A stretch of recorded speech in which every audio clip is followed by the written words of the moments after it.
땅에도 무늬가 있습니다. 바람과 세월이 빚어낸 삶의 결이죠.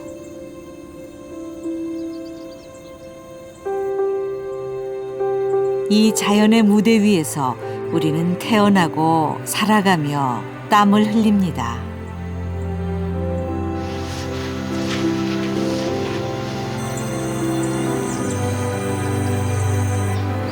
오래된 것들에는 믿음이 담겨 있습니다.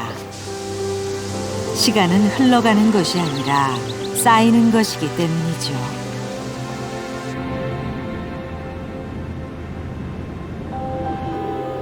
풍상을 겪지 않고 옹이가 지지 않는 삶이 있을까요? 우리의 삶을 지켜본 나무. 그 나무의 마음을 읽어보려 합니다.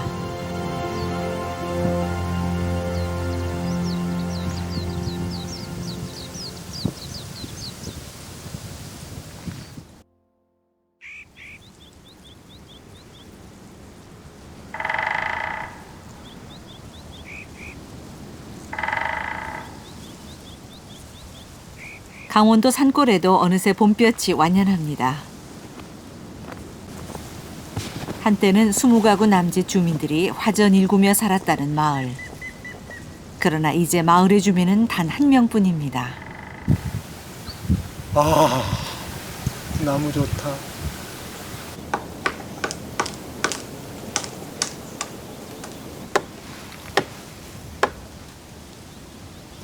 평생을 나무와 함께 살아왔건만 여전히 나무를 볼 때마다 숙연해진다는 박찬수 씨.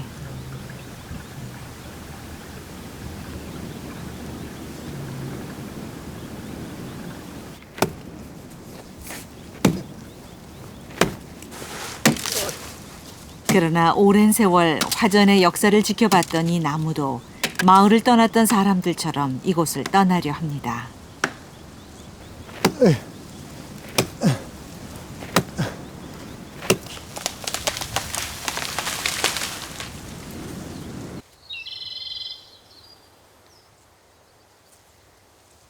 세상의 이치가 그렇듯 나무 역시 누구를 만나느냐에 따라 땔감이 되기도 하고 예술품이 되어 새 생명을 얻기도 하죠.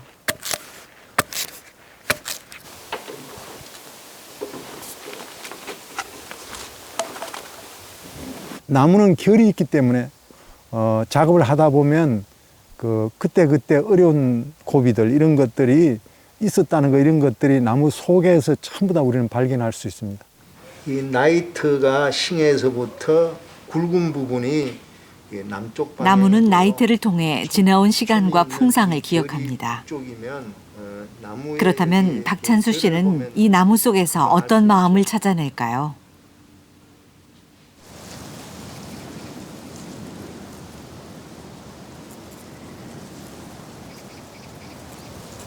화순군 야사마을엔 거대한 은행나무 한 그루가 우뚝 서 있습니다. 지난 500년 동안 짱짱하게 이 마을을 지켜온 감히 범접할 수 없는 위용을 갖춘 신목이죠. 그 신이 도왔든지 어쨌든지 간에 한 사람도 떨어져서 다쳤거나 떨어졌는데 나무에서 가만히 갔다가 내리놓은 것 같이 그렇게 떨어져서 하나 상처가 없어요. 다른 데는 다 재패를 해봤습니다. 당산제 지내가지고 뭐 별일이 있느냐 하고 근데 우리 마을은 여전히 그 전통을 이어받아가지고 정성을 다 모아서 지내고 있습니다. 현재까지.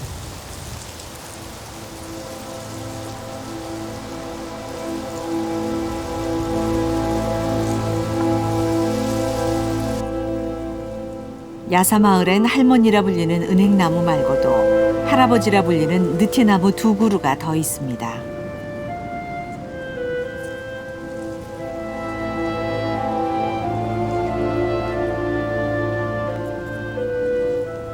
느티나무는 오랫동안 마을 사람들의 광장으로 놀이터로 고삿 이정표로 살아왔습니다.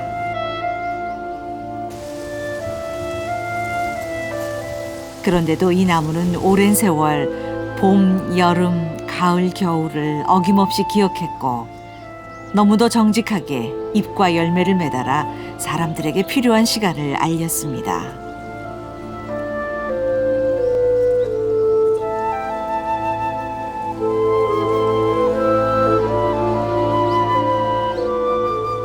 그건 나무와 마을 사람들 간의 소통이자 결코 허투루 들을 수 없는 자연의 가르침이었습니다. 제가 6.25 일어나기 직전에 11살 때입니다. 이 나무가 울어서 진짜 울었나 하고 어둠컴컴할 때 이제 일모 후에 한번 여기 와서 들어봤어요. 그동안 우욱 소리를 하고 계속 울고 있었습니다. 그래서 나라의 재변을 미리 알고 우리한테 알려주는 것이 아닌가 그렇게 생각을 하고 있습니다. 그러한 일이 있었기 때문에 이 나무는 신목이다 하고 우리 마을에서 여기고 있죠.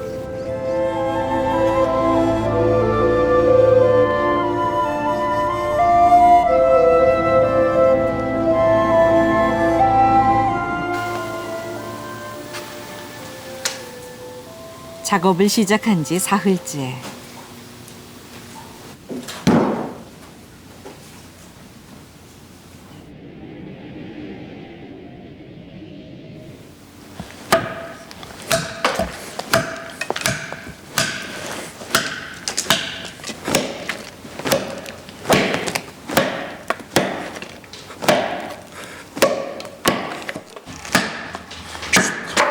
자규를 내려칠 때는 우레와 같이 힘을 쓰되 회초리처럼 부드럽고 날카롭게 하라.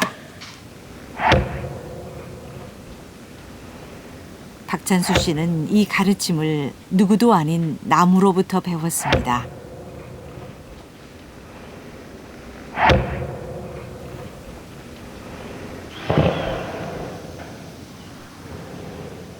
조각가가 연장을 가지고 나무를 짜개고 하는 건 죽이는 것이 아니라 정말 새로운 생명을 만들어주는 그런 어떤 역할을 하는 거거든요.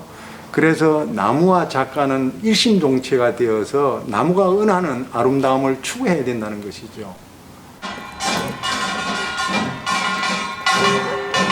그날 밤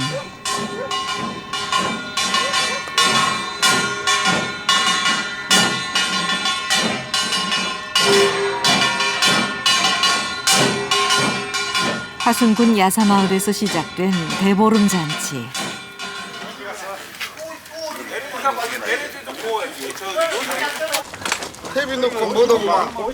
마을이 생긴 이래 지난 800년 동안 마을 사람들은 매년 정월 대보름이 되면 모두 정성스럽게 음식을 준비해 당산나무로 향했죠.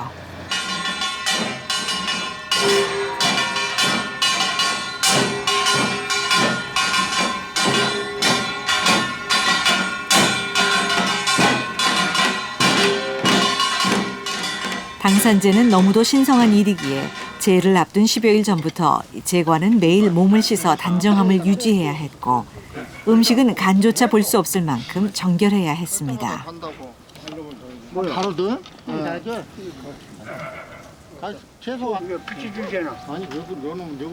그리고 제관들은 조심스럽게 금줄 안에 들어가 당산나무에게 한 해 농사의 시작을 고하죠. 유세차 병신 정월 14일 개유 유학 정기호 감소고 이사디신 이중유사 제배 당산나무는 하늘과 마을 사람들을 이어주는 중요한 통로였습니다. 신목이라 그래서 제가 좀 복을 받았는가 모르겠어요. 많이 지금 복을 받으려고요. 노력을 하고 있습니다. 당산제만 지내고 나면은 발을 쭉 펴고 잘 수 있습니다. 그렇게 이 당산제가 무거워요.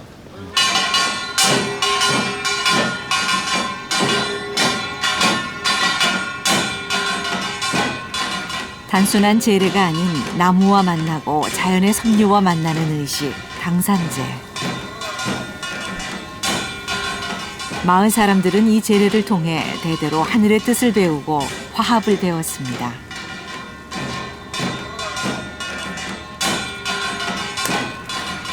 당산나무야말로 야사마을 사람들에겐 더없이 소중한 공동체의 중심이자 가르침을 주는 큰 어른이었던 것입니다.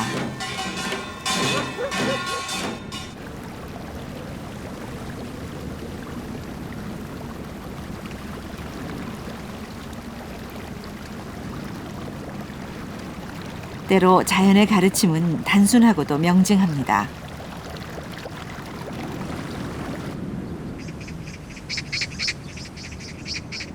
그 가르침을 쫓아 지난 50년 넘게 조각장의 인생을 걸어온 박찬수 씨. 박찬수 씨가 오늘은 영월 주천면에 있는 섭다리를 찾았습니다. 이 소나무 가지를 이렇게 해서 흙이 내려오지 않게끔 하고 그 물풀의 나무를 원래 많이 사용했는데 물풀의 나무와 칭칭이 나무와 밤나무 뭐 이런 나무들을 사용해서 아주 그냥 지혜롭게 잘 만들었구나.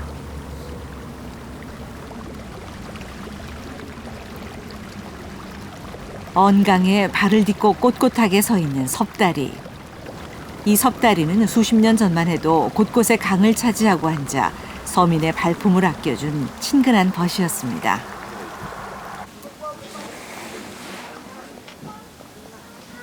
이거 만나 뵈서 반갑습니다. 아유.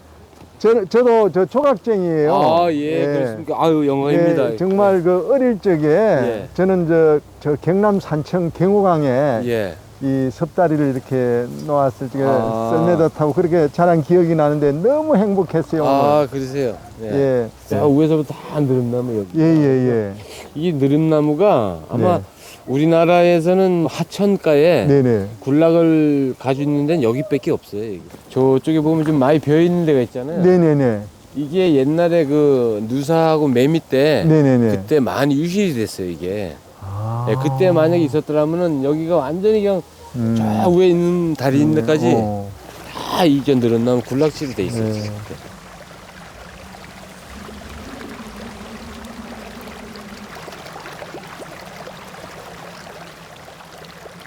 어느 한나절 마을 사람들이 달려들어 말목을 받고 솔잎을 얹어 만들었을 섭다리.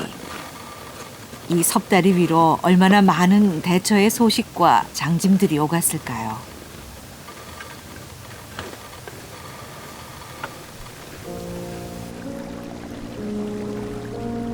그러나 이 섭다리조차 놓을 수 없었던 섬 아닌 섬이 있습니다. 남한강의 지류인 서강이 애둘러 가며 훌쩍 남겨놓고 간 애달픈 숲, 청령포.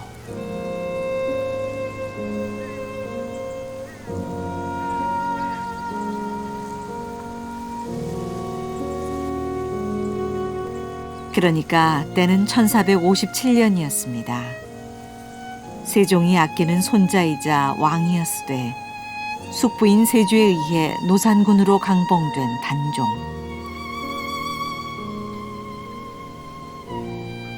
단종은 어린 나이에 이곳에 유배돼 추위보다 더한 외로움과 싸워야 했습니다.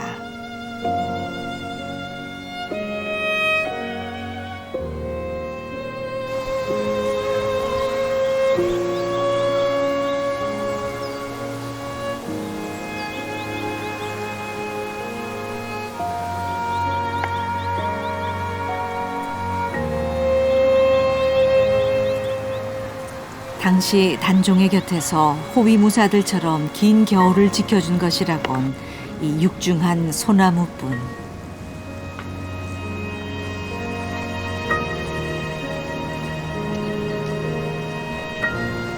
추울 적에는 소나무가 이 온도에 의해서 의니까 이걸 보호하는 이불이에요.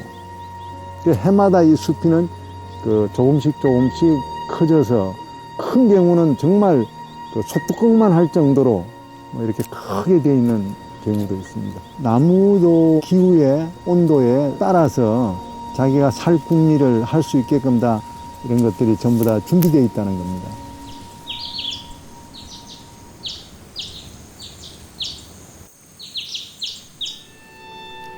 단종에겐 어떤 살 궁리도 외투도 없었습니다. 가진 것이라곤 한때 왕이었다는 죄 아닌 죄와 가족과의 이별, 그리고 언제 죽을지 모르는 절망뿐이었죠.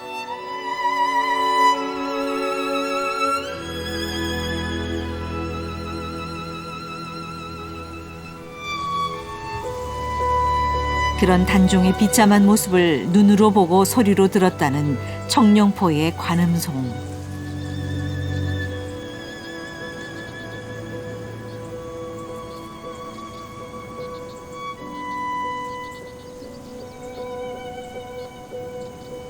그래서 이 소나무 앞에 서면 누구나 단종을 대하듯 절로 고개를 숙이게 됩니다.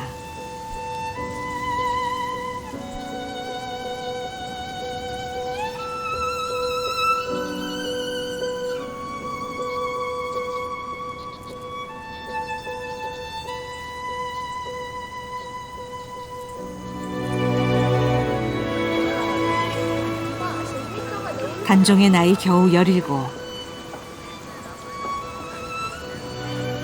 소나무가 단종을 바라봤듯 단종 역시 이곳에서 소나무를 올려다 봤을 것입니다.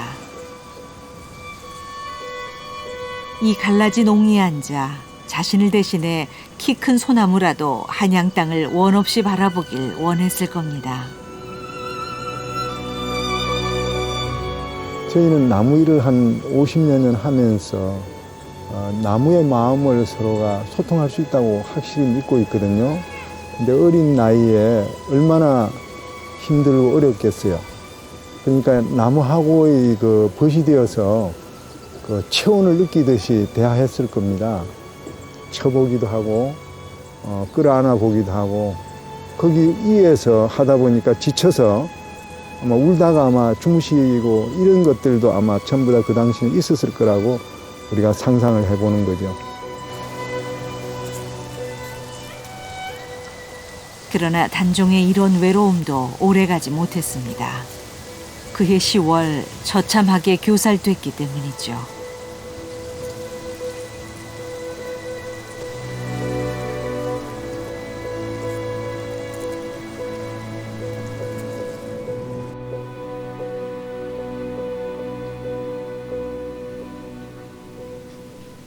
예술가는 사소하게 부는 바람 한 끝의 인연도 쉽게 놓지 말라 했습니다.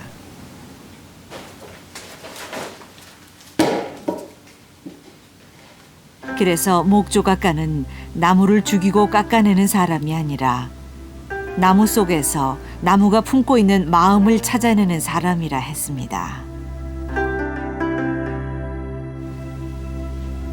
목조각장 박찬수 씨가 필생의 역작인 금강좌대를 만들 당시 마치 노승이 죽어 사리를 내놓듯 느티나무가 몸에서 내놨다는 상흔들.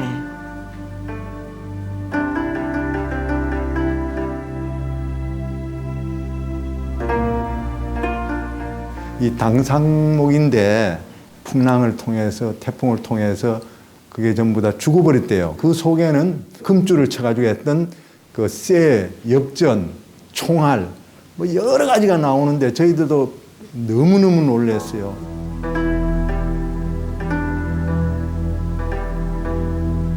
쇠못, 엽전, 그리고 총알. 이것은 나무의 생애이자 우리의 역사입니다.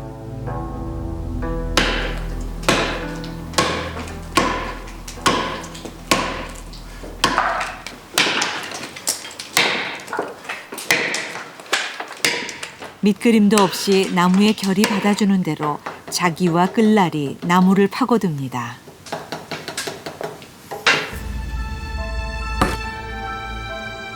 이제 끌날로 퍼내는 한 조각 한 조각은 생사를 파내는 것만큼이나 조심스러워지지요.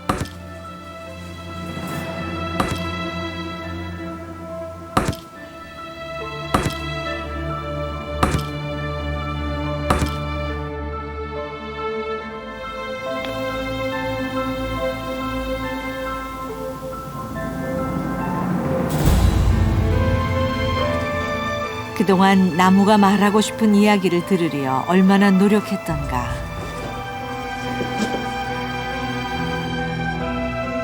이윽고 자신의 겉을 덜어내고 덜어내 조금씩 제 모습을 갖춰가는 작품.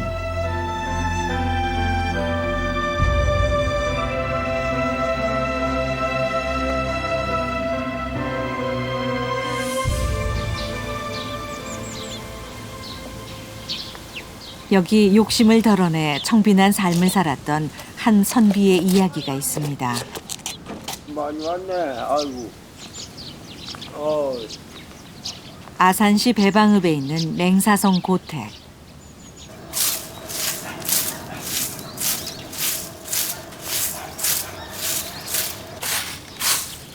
매일 아침 맹건식 할아버지가 빼놓지 않고 문안인사차 찾는 곳이 있습니다. 그곳엔 사람이 아니라 오래된 은행나무가 있죠.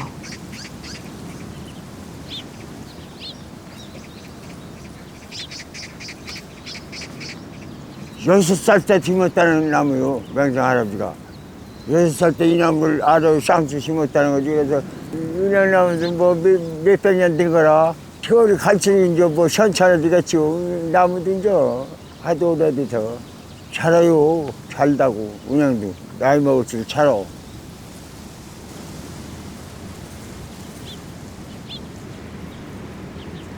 맹사성. 조선 세종 때 좌의정을 지낸 학자 중의 학자. 그러나 당대 세도가 답지 않게 맹사성의 삶은 권세와는 멀었습니다.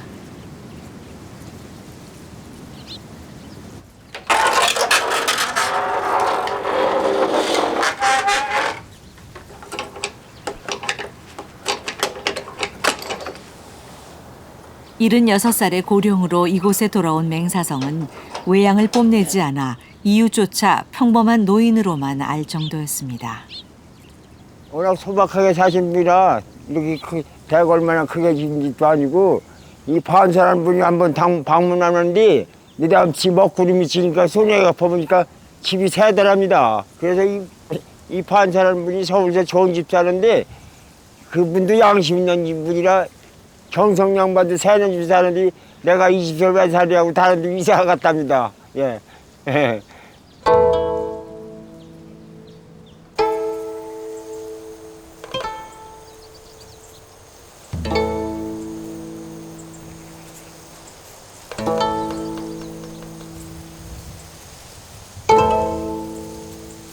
맹사성은 말년의 여유로움을 꾀하는 대신 이 은행나무 아래 돌로 단을 세우고 후학들을 불러 학문을 가르치기 시작했습니다.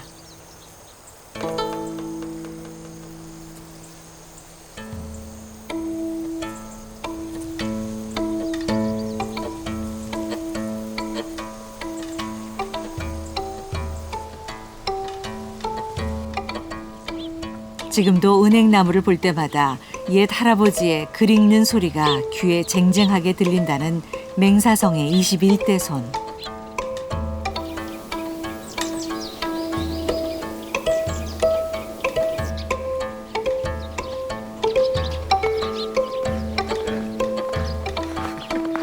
그로부터 맹사성의 가르침 하나하나는 후손들의 가슴에 파고들어 거미약이 되고 절제가 됐으며 나눔의 정신이 됐습니다.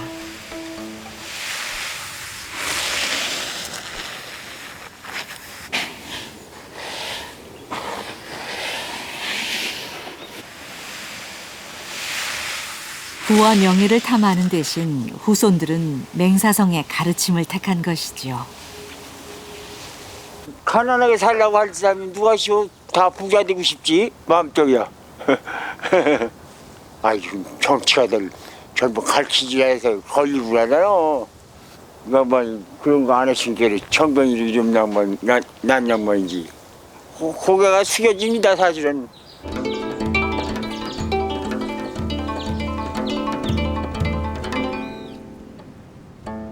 단지 한 그루의 나무가 아니라 맹사성 할아버지가 되어버린 은행나무.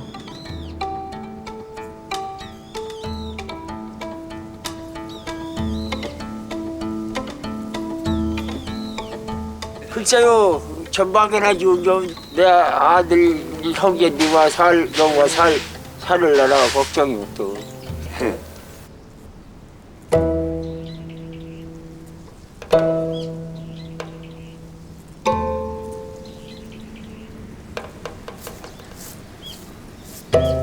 오늘도 욕심을 쓸어내듯 하염없이 눈을 씁니다. 맹건식 할아버지에게 이 길은 600년 전에 할아버지와 만나고 돌아오는 배움의 길입니다.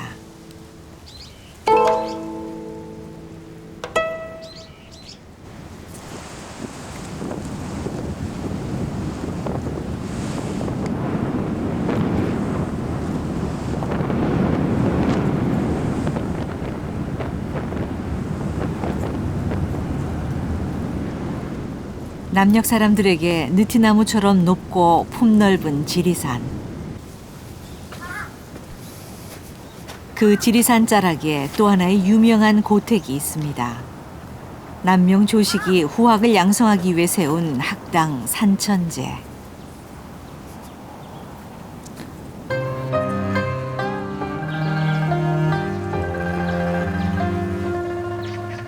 산천제를 지을 당시 남명은 문 밖, 눈에 잘 들어오는 마당 한쪽에 매화나무 한 그루를 심었죠.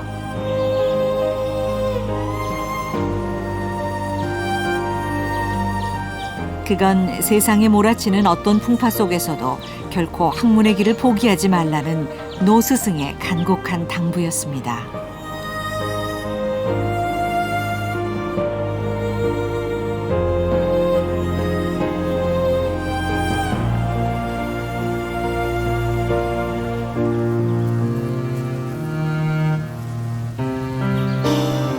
정말 세월이 지나면서 이렇게 나무도 많이 늙어서 노인네다운 노인네로 변하고 있네요.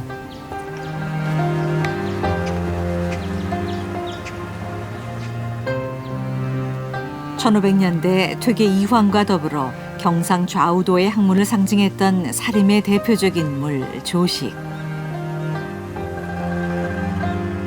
은둔의 학자였지만 남명은 왕 명종을 고아로, 대비를 과부로 표현하는 상소를 올려 왕실을 뒤흔들 만큼 기계가 넘쳤습니다.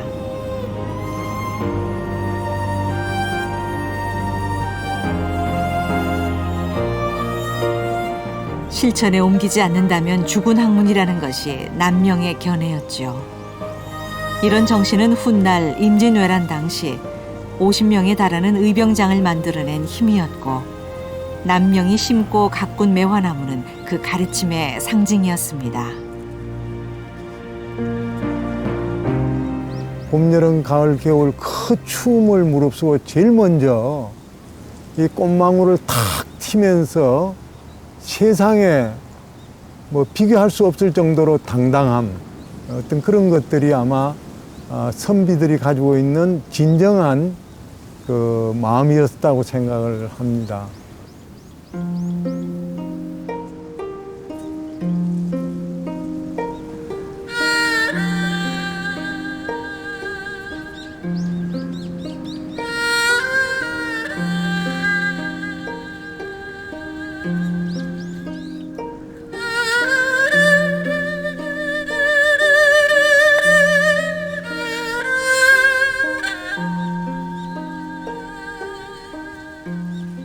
권력은 때가 있지만 고든 정신에는 시절이 없습니다. 권력에서 밀려났지만 곳곳에서 후학을 양성했던 사람들.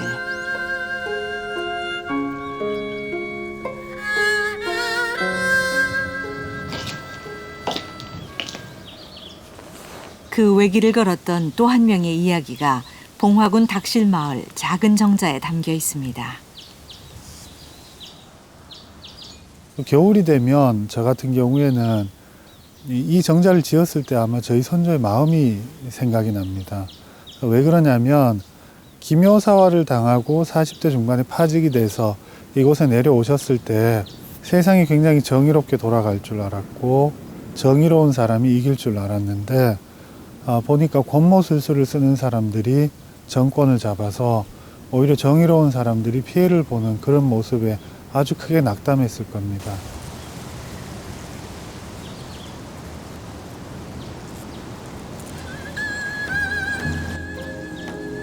조선 중종 때였습니다. 반정으로 권력을 손에 쥔 조광조로 대표되는 사림들은 강력한 개혁을 꿈꿨죠. 하지만 얼마 뒤 훈구 세력들에 의해 개혁은 실패했고 충제는 이곳의 낙향에 후학들을 길러냈습니다. 그때 왕버들을 심은 까닭은 유연하게 세상을 바라보되 부러지지 말고 가장 먼저 봄을 맞이하라는 의미였습니다.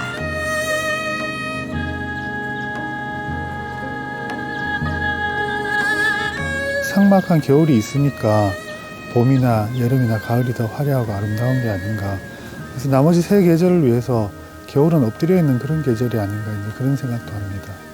그 바닥이 돌로 돼 있다 보니까 자기 무게를 못 이기고 이제 뒤로 넘어진 거죠. 조금 더 지나면 저것 자체가 썩어서 없어질 거예요. 그러니까 자연스러운 어떤 자연의 순화 속에서 뭐 젊은 때는 젊을 때대로 이쁘고 또 나이 들면 나이 들대로 이렇게 이쁜데 지금 저 누워있는 저 나무는 아마 나이 들어서 그 아름다운 요즘 우리가 얘기하는 어르신의 어떤 그런 모습이 아닌가 그렇게 보고요.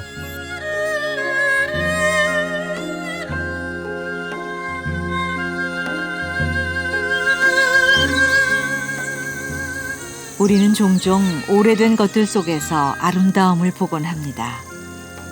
그 속에 쌓인 시간과 역사를 볼 수 있기 때문입니다.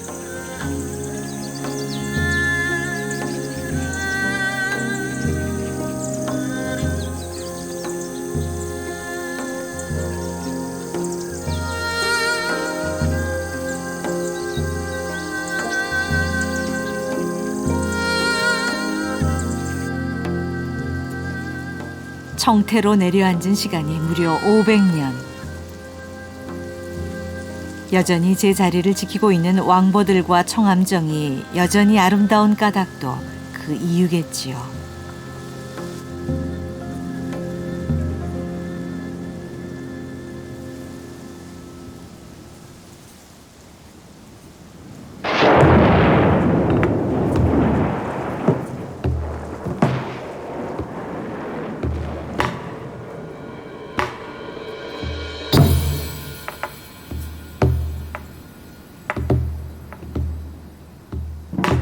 나무는 몸으로 역사를 기억합니다. 아픔과 고통, 좌절과 억울함. 말은 못하지만 나무는 많은 것을 기억하죠.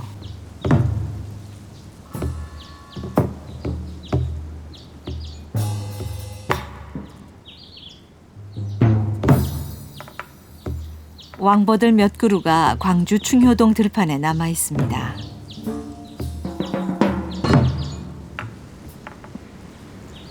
이 왕버들은 임진왜란 당시 의병장으로 활동했던 충장공 김덕령이 손수 심은 것으로 알려져 있습니다.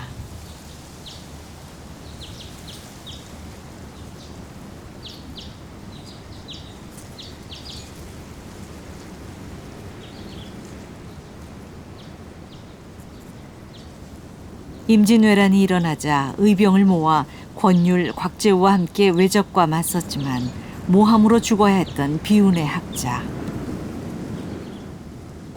나무를 볼 때마다 그 느낌은 김덕령 장군하고 같이 심어진 나무인데 김덕령 장군은 억울하게 누명을 쓰고 돌아가시고 왕보들은 세 그루라도 이렇게 건장히 자라가지고 천연기념물로 지정이 돼서 김덕령 장군은 억울함을 이렇게 보듬어주는 잘 버텨주고 계시는데 이 왕보들 나무만이라도 계속 존속했으면 그런 바람입니다.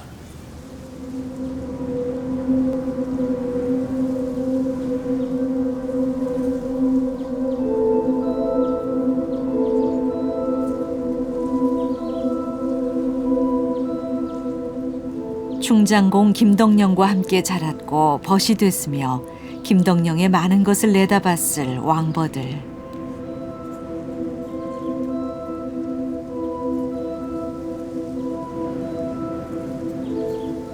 김덕령은 임진왜란이 일어나자 외적에겐 햇살 한 줌, 땅 한 조각 빼앗기지 않겠다며 달려나갔죠.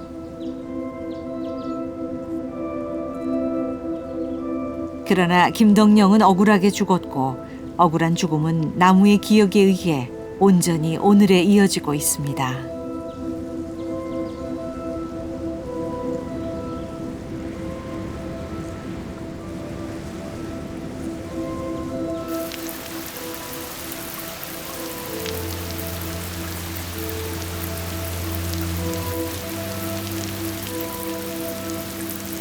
고택에 비가 내립니다.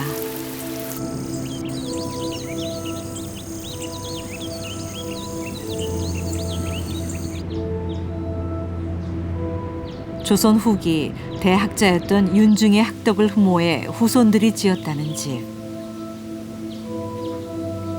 이 집의 나이는 곳곳의 창 너머에는 언제든지 볼 수 있는 거대한 느티나무 몇 그루가 있습니다. 저렇게 이제 느티나무는 한 400~500년 된 건데 저희 집은 300년 됐고 집 지을 때 저걸 어디에서 어디 위치에서 어느 곳에서 바라볼 건가를 결정하고 이제 집을 앉히죠. 주변 환경을 최대한 잘 이용하고 그 경치를 그대로 이 방 안으로 마루 안으로 이 창문 안으로 들어올 수 있게 밖에 경치를 빌린다 이렇게 해서 차경 우리가 하죠.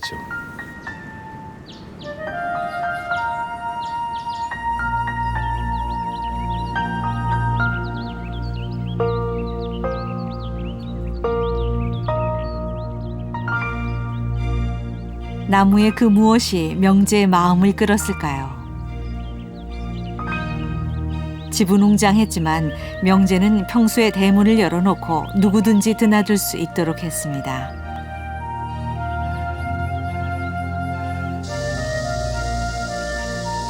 그러자 신분에 구애받지 않고 학문에 정진하고 싶은 젊은이들이 끊임없이 찾아들었죠. 이 집은 1709년도에 지어졌으니까 지금으로부터 한 306년 정도 됐습니다. 6.25 때 304일간 빼고는 아직까지 계속 우리가 계속 살고 있습니다. 그러니까 이제 뭐 남들은 불편하니 뭐하니 얘기하시는데 우리 아직 사는 사람들은 뭐 약간 좀 불편하지만 아직도 그런 데는 살만합니다.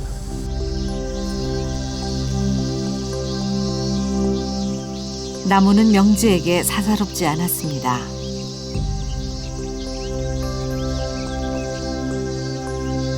나무는 때가 되면 너른 품에 세상을 떠도는 새와 묻 생명을 불러들여 키워내는 거대한 집과 같았죠.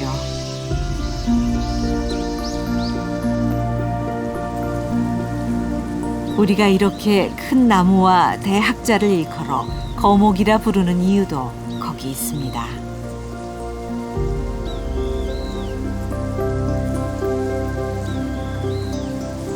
느티나무는 지금 한 400~500년 됐는데 400~500년 또 앞으로 더 가지 않을까 싶습니다.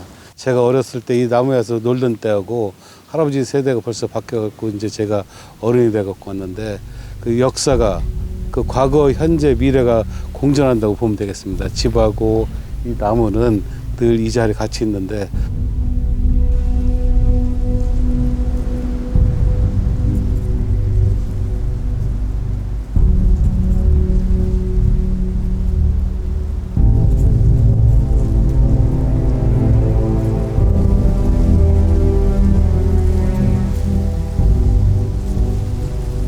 나무가 있어 털을 잡았고 나무로부터 배움을 얻었으며 나무와 같은 마음으로 후학을 길러냈던 명제 윤증.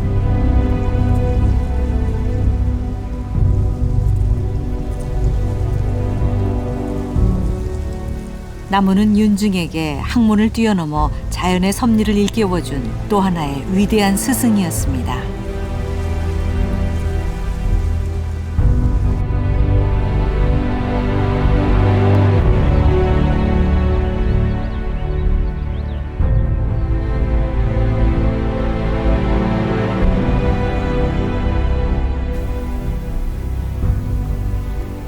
나무의 마음을 찾아 나선 여정.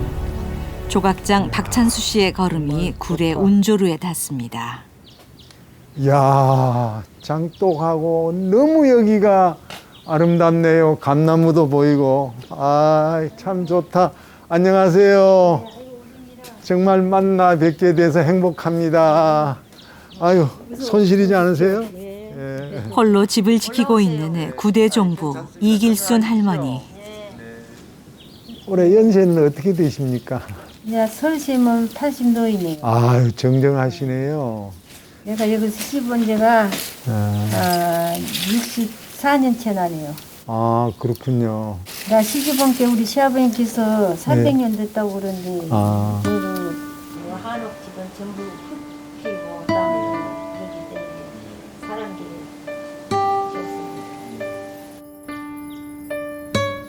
나무의 결 하나하나가 안주인의 주름살을 닮은 듯 집안이 거느렸을 수백 개의 다랭이 논을 닮은 듯 몇백 년 지탱해온 운조루의 문양 하나하나가 예사롭지 않습니다.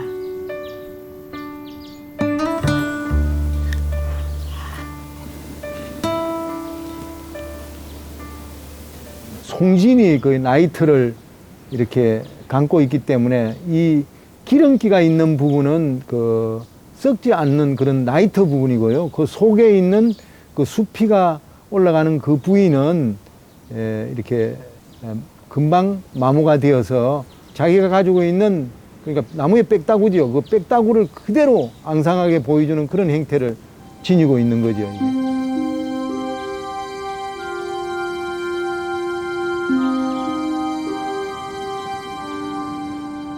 이 아름다운 사랑채 누마루 난간의 연꽃 문양은 어느 목수의 손에 만들어졌을까요?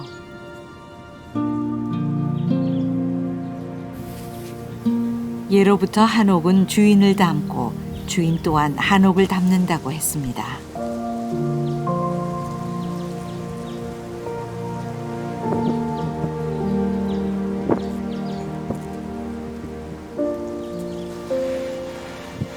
한옥에 산다는 건 곧 나무와 함께 산다는 걸 의미합니다. 그렇게 간수를 잘해야 그러지. 집 간수를 잘해야 잘하기 때문에 안 썩고 좋지요. 어디 허물어진 데 있는가 보고 어디 습기 받친 데 있는가 보고 그런 걸 많이 살피지요. 250년 되고 300년이 다 돼가도 쌩쌩한 거 보시오. 안지 그냥 암시를 타는 거. 수만 번 닦고 쓰다듬으며 애지중지 마음을 나눠왔을 종부와 툇마루.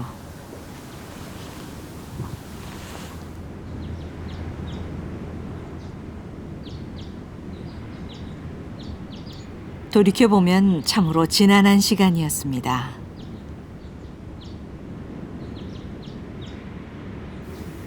부유한 집에서 태어난 뒤 종부로 시집 왔건만 부리는 일손 하나 없어 손수 큰 집안을 관리하고 유지할 수밖에 없었다는 이길순 할머니. 내가 59이 돌아가신 게 몇 년 됐는가 모르겠네요.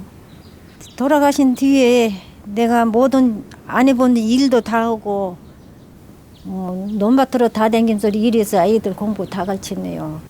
말도 못하게 고생했지요.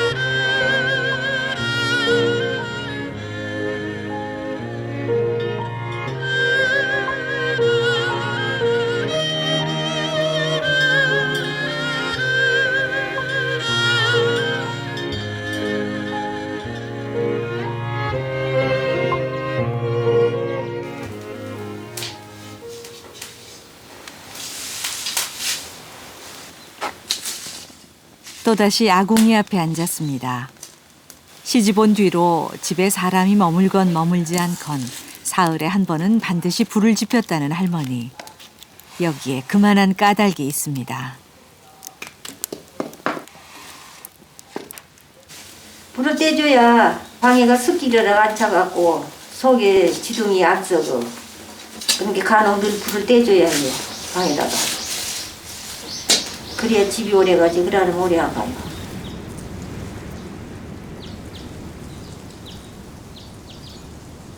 불을 지피자 툇마루 난간 밑으로 연기가 조심스럽게 새나옵니다. 왜 운조루는 굴뚝을 남들처럼 높이 올리지 않고 난간 밑에 두었을까요? 연기가 높이 올라가면 아이고 저 집에는 배고파. 우리는 양식이 없어서 밥도 못 먹는데 저 집에는 밥이 먹고 불땡 같다. 그리 생각할까 싶어서 밑으로 연기가 깔아지게 한 거예요. 우로 못 올라가게 하고.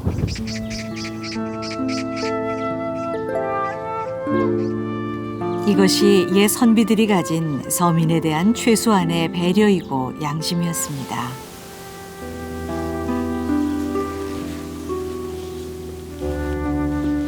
더 가진 사람일수록 못 가진 사람을 위해 몸을 낮추고 겸손함을 유지했던 것이죠.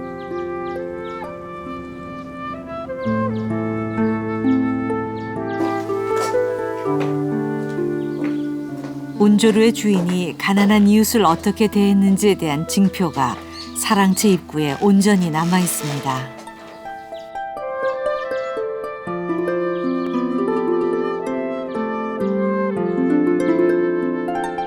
요거 쌀통. 쌀을 여기다 하나 담아갖고, 여기서는 이제, 밑으로 내먹게 돼갖고 있거든요. 우로 내먹으면 한 사람이 요리 열고 다 퍼갖고 못 먹게 여기서 조금씩 내다가 굶어 죽지 말고 연명해 나가라고. 타인능해. 다른 사람도 이 쌀통을 열 수 있다. 이것이 온조루가 행한 나눔의 실천이었습니다.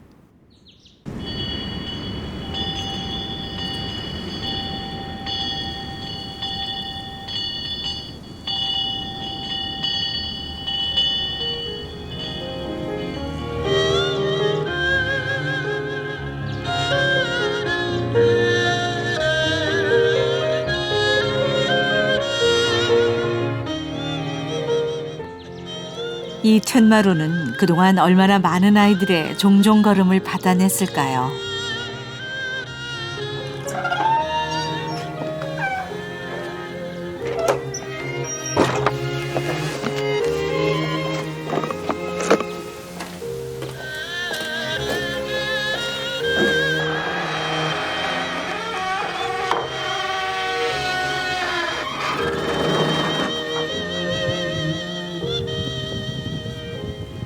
온조루의 9대 종부 이길순 할머니의 집 앞엔 큼지막한 나무 한 그루가 있습니다.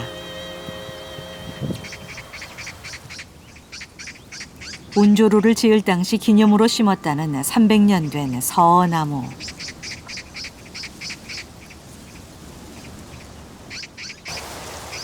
이길순 할머니는 시집 올 때 가장 먼저 반겨주었다는 이 서어나무에 대한 기억을 지금도 뚜렷하게 품고 있습니다.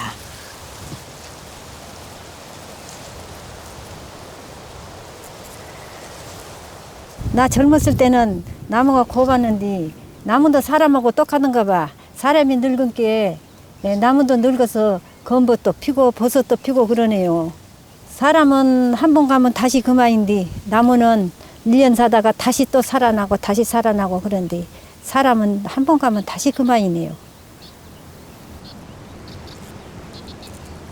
비록 다른 삶을 살았지만 이제 나무는 할머니를 닮고 할머니는 나무를 닮게 됐습니다.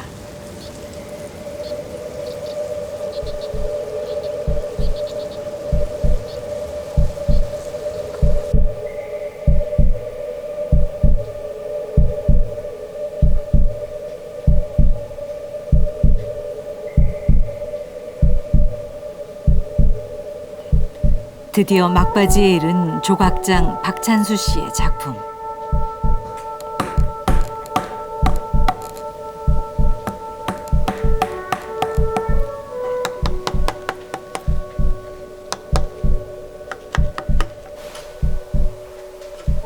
나무와 함께 살아왔지만 나무가 나이테 속에 품고 있는 그 속 깊은 이야기를 꺼내기란 쉽지 않았습니다.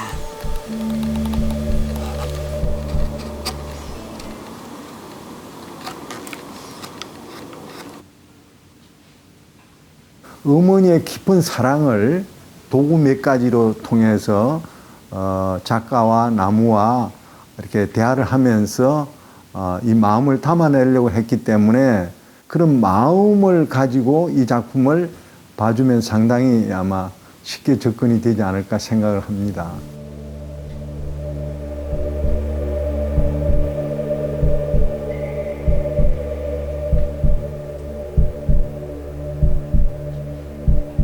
박찬수 씨가 나무의 결 속에서 찾아낸 것은 생명을 잉태하고 품어 키워낸 어머니입니다.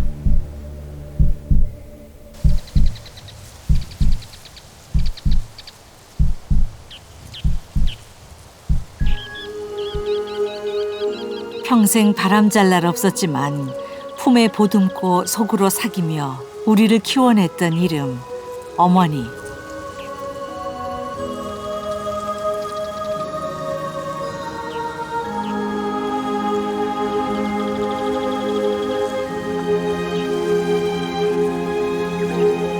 때문에 우리는 거대한 나무에 새겨진 무늬와 결을 볼 때 까닭없이 겸손해지나 봅니다.